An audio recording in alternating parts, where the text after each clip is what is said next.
Sabi ko, kailangan kapag ka-recommend ko itong product na to na nabili ko dito, no filter. O, no filter tayo, as in, ayan talaga, no filter yan. O, kahit ganyan-ganyan ninyo, ayan yung mga freckles ko, kita nyo naman, dito sa kabila, yung linya ng aking noo, ayan, o, di ba, na-filter din yun kasi eh.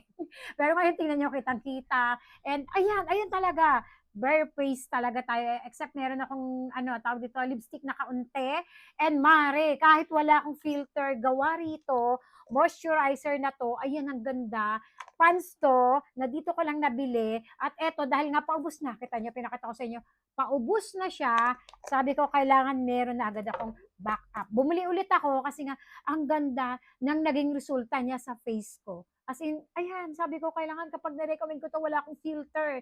Para makita nila na, okay, maganda, nag-glow yung mukha ko. Dati kasi talaga, ang dry ng mukha ko. Sobrang ang syungit talaga, mga mare. As in, kailangan ko na naman mag-filter. Ganun talaga mga mare. Yun talaga yung totoo.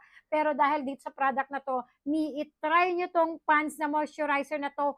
Ang ganda ng magiging resulta nito sa face nyo. Yung anak ko gumagamit nito, dry skin yung, ako dry skin, yung anak ko, ano naman, oily skin. Actually, ito pala, sabi nila pang oily skin.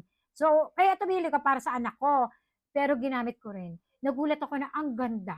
Ang ganda na kinalabasan sa kanya. Yung tipong, kahit meron ako mga freckles, diyan, glowy yung mukha ko. Sabi ko, okay to sa akin. Tutuloy-tuloy ko. Kaya talagang bumili ulit ako ng bago. Yung naka-plastic pa yan. Sabi ko, di ko muna bubuksan kasi nga, eto sisimutin namin to the max.